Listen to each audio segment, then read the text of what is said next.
It's all in the middle of the country, and it's all moving. This is Channel 3.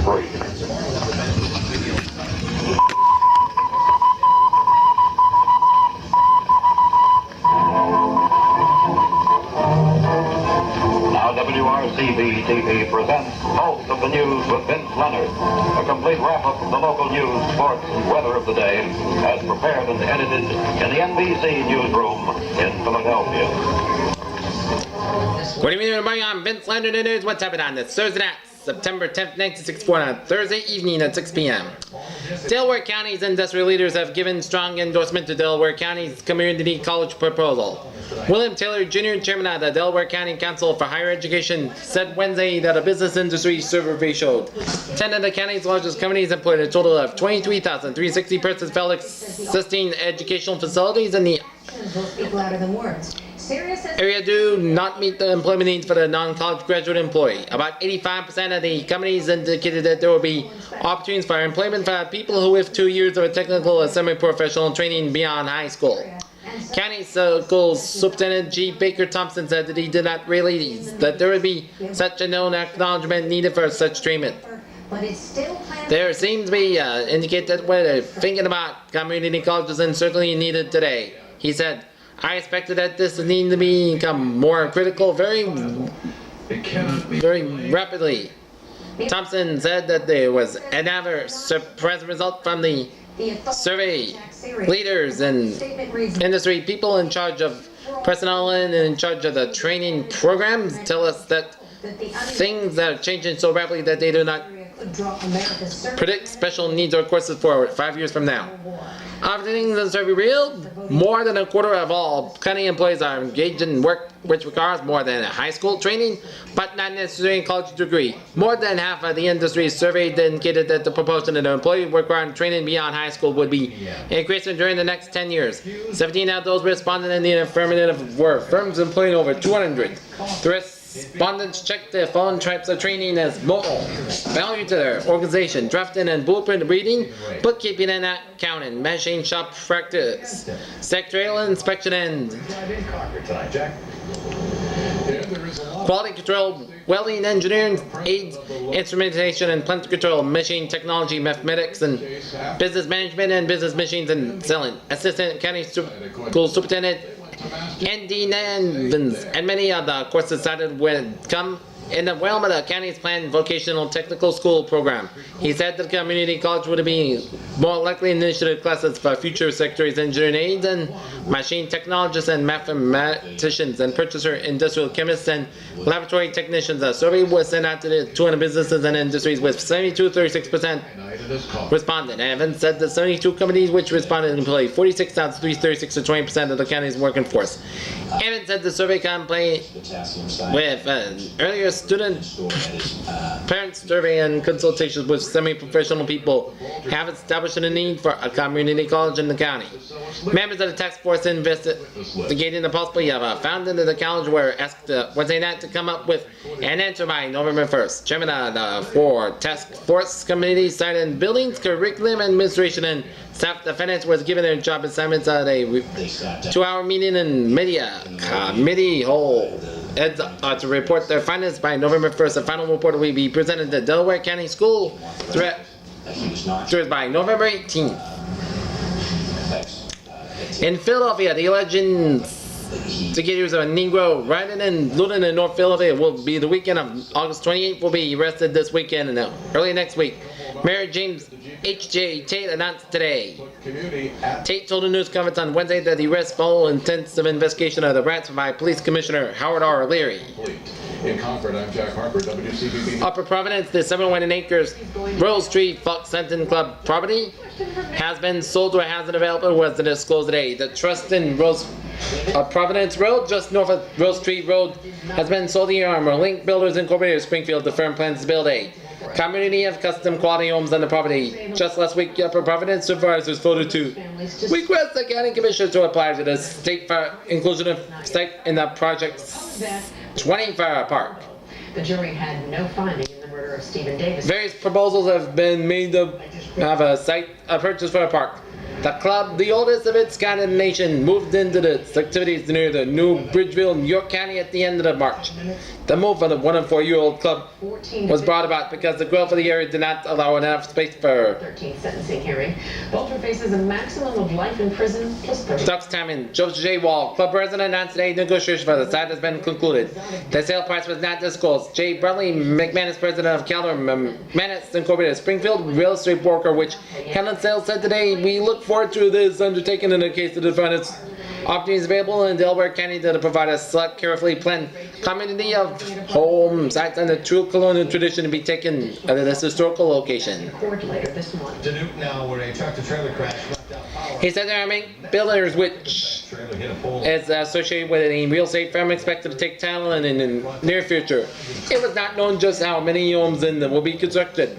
The homes are to range from prices from $35,000 to $50,000. When it was announced thus generated the club would move, it was estimated the property would be sold for $355,000 and $7,000. Wall said today that Down for the second time in 2 the club got more than it was expected for the property. The club was founded in 1959. In addition, the Fox hunted and held races each spring and fall. The Pilgrim Nuclear Power Plant, now 40 years old, shut down on Sunday shortly after 6:30 p.m., less than 2 weeks after it was put back online. Tonight comes 6 areas totaling about 363 acres of land tentatively proposed in park and recreation sites near under the state's Project 70 program. 40 years are proposed to be inquired by the township and the other two, either by the county or state. The recommendations were made by the township planning commission with the aid of the county planning commission. The township will be filed with the proposals and a preliminary statement of interest. The statement is expected to be sent to the Pennsylvania Department of Commerce Bureau of Community Development sometime next week. The proposals were received this week by the township commissioners. The fund does not continue to the township to acquire the land, but indicates a preliminary interest in receiving the state funds. Major area proposal involves the 350 acres of vacant marshland along the Derby Creek from the Woodley Township line into the Folkoff line for small boat marina day cabin areas and picnic areas and playfields and managed natural areas. This area and the second 11 acres in the site will be acquired by the state of county. Under the proposal, the areas between Wanamaker and Log Range Avenues between the Delaware River and the 2nd Street. A yacht club, boatyard, and seaplane base are located on the land. It will be used for a historic park area and is approved.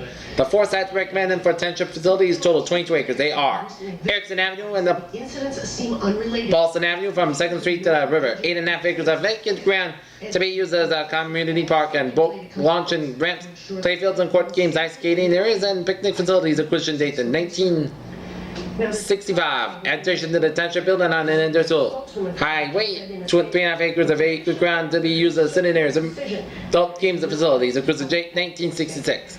West of Taylor Avenue between 3rd Street and the Red and Company tracks. 2.5 acres of vacant ground now used in a softball field to be used for playfield.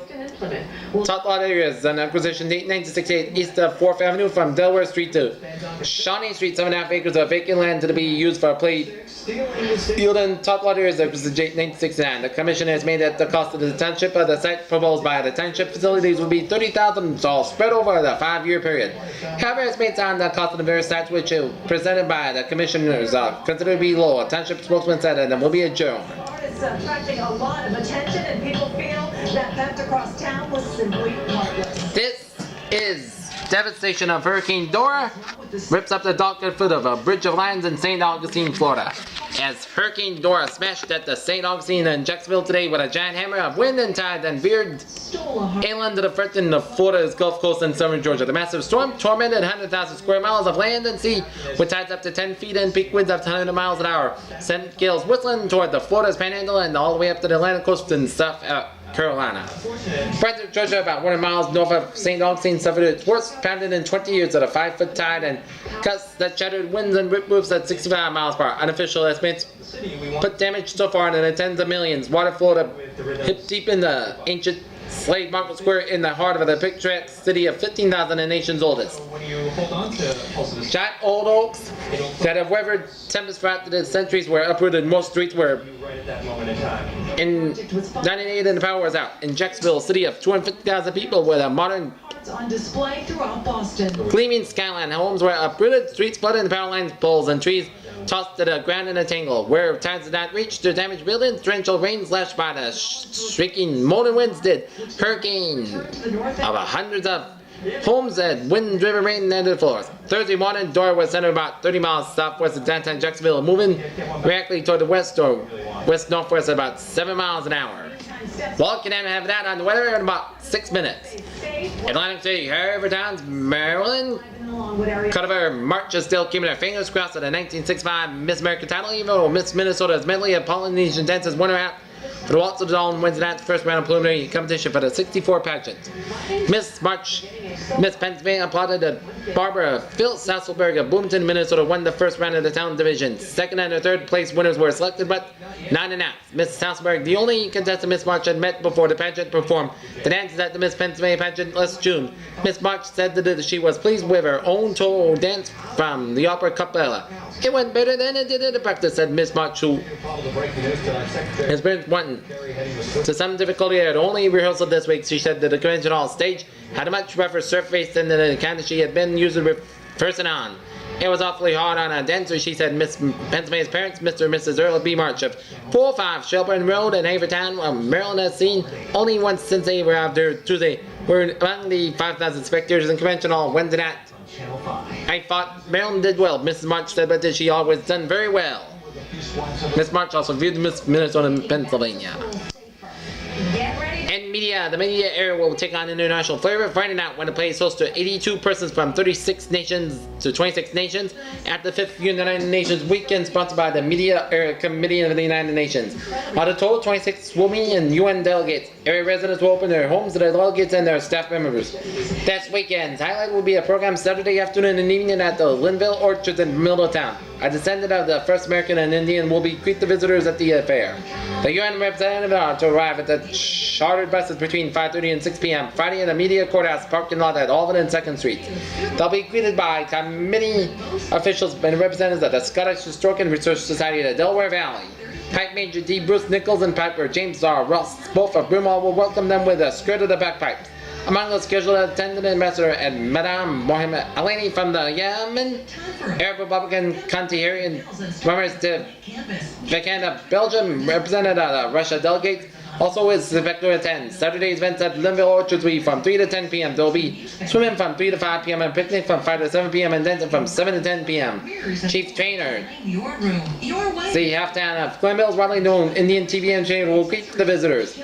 The public is invited to the afternoon activities, but an admission fee will be charged. The Scottish Society also plans to present a pageant of Highland music and dances Saturday evening. The visitors leave 4:30 p.m. on Sunday. Media was the second community in the nation to stage such a weekend and the only one to continue on a regular basis. The other UN weekends here were 1955, 58, 1916, and 1962. Dr. William D. Turner of Malin was program chairperson. His wife Pearl is vice chairman. Wally Kinnan will have the weather after this commercial break. Call 1-800-ASPEN Dental. Aspen Dental's going to take good care of you. One click on buyatoyota.com and you can find the biggest selection of Toyota inventory. And then see every Toyota special offer there is, even those not seen on TV. Buyatoyota.com, Toyota's official website for deals.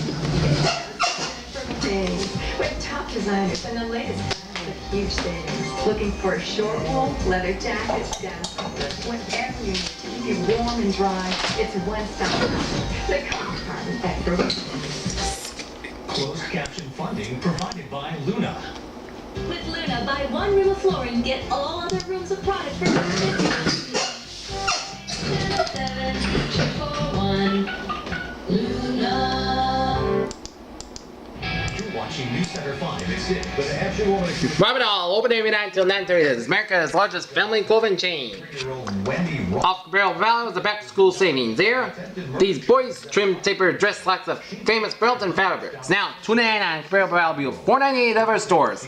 With these quality selling features, pleated toner waistband and high cotton black toner waistband and a pocket and naval pocket treatments. Wrist strips and shark skins of belt look ivy models with novel pocket treatments, dark tones and decent shades in sizes 6 to 18 and Boys Final Linen Washable Poplin Jacket, now $3.99. The perfect chill chaser weather. Off to school or out for fun, water repellent coats, polymer knit collar, and cotton fine linen, no zones 8 to 18. Here's why you save at Warburg Hall. We sell for cash only. There are no credit charges, we have no credit levies, and you save because we save at Rabbit Hall. Rabbit Hall at stores around the greater Delaware Valley. A child called my Cameron fat. Alright, down on the weather, Wally Kinnan, brought by Rabbit Hall Clothing Stores, America's largest family clothing chain. And now, Wally Kinnan. Good evening, weather pals. Right now, our current conditions at 6 o'clock at Philadephia International Airport. We have a temperature of At 6'4", 224, Patriot star QB Tom Brady's BMI. 86 degrees at Also ironic for Watson. Philadephia International Airport. Our heat index is about 89, and dew point about 68 degrees, and humidity 55%. Barometer, it's 30.02 inches. Visibility 10 miles per hour. Winds are south about 11 miles per hour. Conditions, clear skies. Representative Jim Leaming says the government filed a bill that would prohibit the Department of Public Health Around the region data on kids and would at 6 p.m. reports, we have a temperature of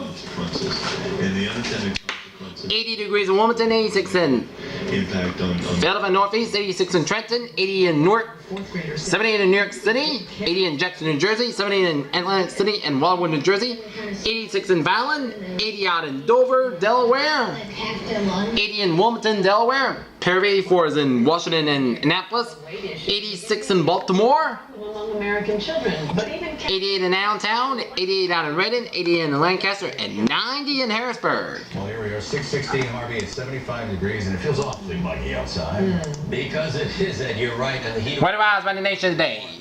Hurricane Dora will bring moderate to heavy rain to the southeastern and central Gulf Coast states tonight. Showers and thunderstorms affecting the Lakes region and the Iowa and Tennessee Valley.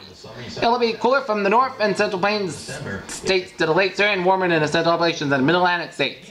And At 6 p.m. tomorrow, use good common sense, especially since now our bodies are not so Dora anymore. moving to the west, northwest around Jacksonville, so Day. But this is how it's going to feel around the middle of the it is going to move to the north. Take the heat and humidity. So the remnants of Dora will move in the next 24 hours through Alabama down to the Tennessee and Kentucky and the Ohio Valley. Tomorrow, of course, 80s down around the Cape, maybe not even 80 for Nantucket. Or 76 now. the north Point is already in westerly track will bring on some the way to the oppressive range. Temperatures remnants of Dora with a look, it's heaping of rain in the eastern Appalachians around Kentucky and Tennessee. 72. Okay, Delaware Valley forecast goes like this. For tonight, fair skies, low at 64 degrees. Tomorrow, increase of cloudiness and warm with rain tonight, high 88, low about 65 degrees. And for Saturday, mostly cloudy and cooler, high is about 70 to 75 degrees. Sun sets about 7:18 p.m.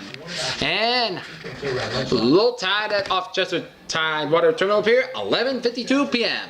Out of it now, not impossible as it moves. That's gonna get follow the weather. I am Wally Kinnan. Coming up in about 3 minutes will be Jim Leaming with the sports. That should come through either Thursday night. 2 minutes. 2 minutes. Preceded and accompanied by some showers and thunderstorms, so it's all going to be in the timing. Now, early tomorrow morning and late tonight, South Coast, Cape, there'll still be some low clouds around, maybe even some fog. That burns away, and that allows the heat to really go to work. The sun will do its job. And the Henry's, his looper socks. The look that could fill a book. There's no look in a looper book. Conventionally light with slim cut, extra tempered uncut legs, but with conventional belt loops easy. to the atmosphere. Excess waist pockets Something even and handy chain pocket be first in it. Block your wear along with his loopers and watch this rest of the guys follow the leader. Fantastic color choice and washable fabric.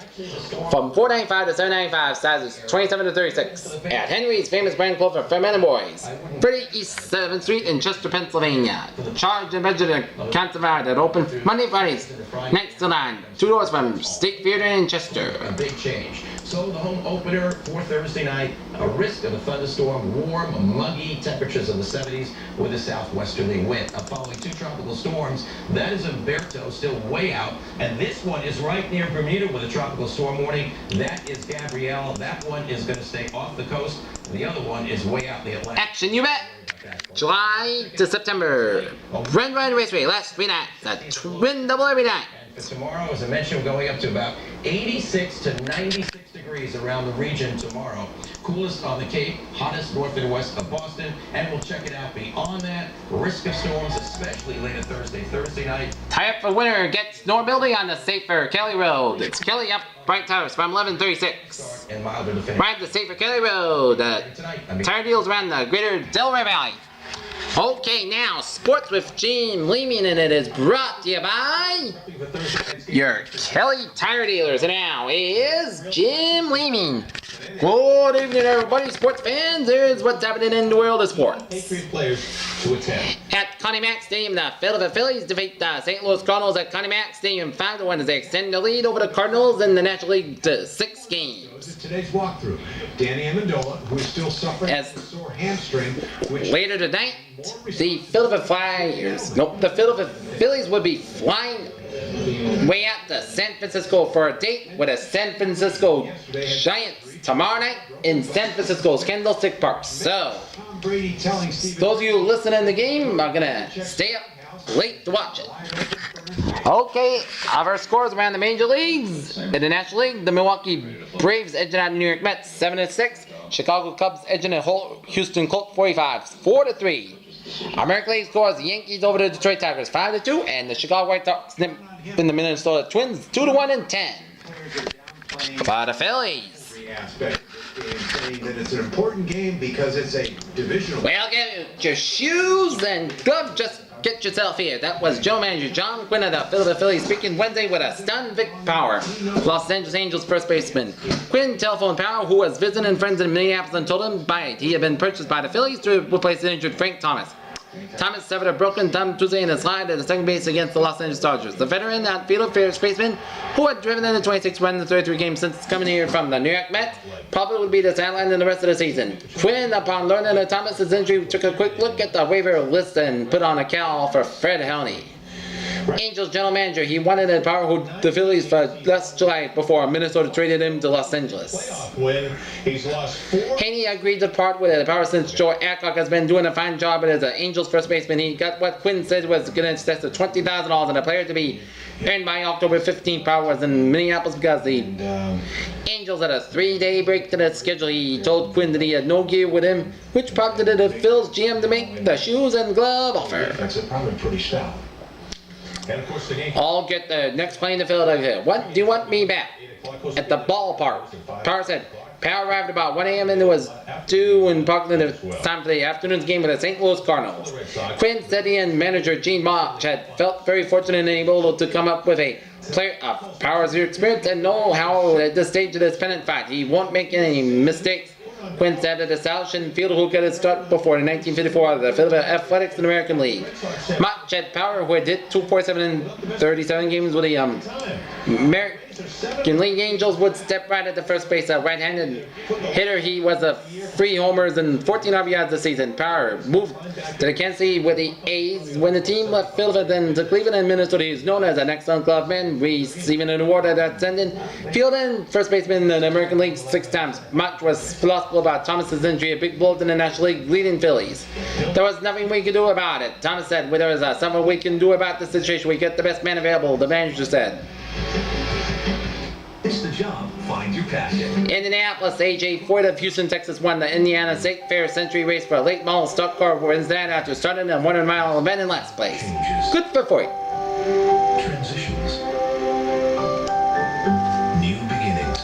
New York, both the Milwaukee Braves and Warren Spahn that win in his left-handed in baseball history have been given deep thoughts to the future of the 43-year-old earlier, who is struggling with his worst season of his life. 5 are still on the road. And the worst season of his career. 13 Spahn, whose list of records include 356 victories and won only 6 games of this season, while losing 12 and posting a fat 5.23 earned run average. He lost his place in the starting rotation weeks ago and recently has been assigned to mopping up, getting a game over when the 6th Braves are far behind. I'm getting definitely to start pitching next year. Who has paid $80,000 for the 6-4 season? If I don't figure in the Braves' plans, I'll pitch somewhere else. I know I can still pitch. The Milwaukee South Power was 23-7 in 1963, posting a 2.60 earned run average. The third lowest of the career and best in the 10 years. 7 on baseball's list of all-time winners. He completed 22 games last season, delayed the majors for the 9th time. Manager Bobby Bergan said Spahn had looked good in his last 2 relief appearances, but he said he would not be returning to the starting rotation. John McHale, Barry's president and general manager, said, I talked to Spahn a couple of weeks ago about his thoughts for next year. I told him he realized he wants the managers and that he would be help him in every way he could in a case of a manager job opening up another major league club. I run a club, shine when I manage someday, but not until I'm through pitching. Boston, I just hope I will never have to say, damn it, I told you so, offer Allen to the Chicago White Sox, a very fierce and frustrated club owner, votes this fervent wit today after having lost a vigorous battle to stop the Columbia Broadcasting System, CBS, from entering to Major League Baseball. By the same May, 2 club owners have counted and been required in the telegraph and telephone poll a month ago. The American League, in their day-long meeting Wednesday, officially put the sale at 80% of the New York Yankees, about $11.2 million in the national TV and radio network. Dr. Frank Stanton, as CBS president, expressed delight and gratification with the manner with the club owners and other controversials. They came up with the mechanical heart. Walter Charles O. Finley of the Kansas City Athletics Assembly called the American League action a railroad job. I request that Dr. Stanton at CBS withdraw its own offer to purchase the Yankees for the good of baseball, said Finley. First thing you know is that extended from the stormy 7.5-hour session beyond locked doors. The gentleman very graciously, however, stated he would not withdraw. Finley reiterated his threat to the sales club to Kansas City interest for an $8 million and again charged that the Yankees CBS transaction would result in a thorough investigation by the Justice Department of Baseball's immunity and antitrust laws. Dr. Stanton acknowledged that CBS was taking a calculated risk, but added that before entering a deal with Yankees, the nation the network had recruited outside legal counsel for an opinion on whether it would be in violation of the Antitrust Act. Allen, less vehement but equally as determined as this Kansas City counterpart, accuses American League counterleagues of facing an unwise action. The young-looking White Sox had sought fairly delayed the vote proposed that the league engage outside counsel independent of baseball, distinguished in the field of antitrust law, to devise it from a wholly objective point of view. Later Thursday night into Friday morning. Nice weekend. Feeling like what's interesting. NFL Feel like baseball, standing predictions are out, and Philadephia Eagles are ranked dead last in the Eastern Conference. And the Western Conference and Division Championship goes to the Green Bay Packers, while the Eastern Conference Division title goes to the New York Giants. As the Giants and the Green Bay Packers will meet each other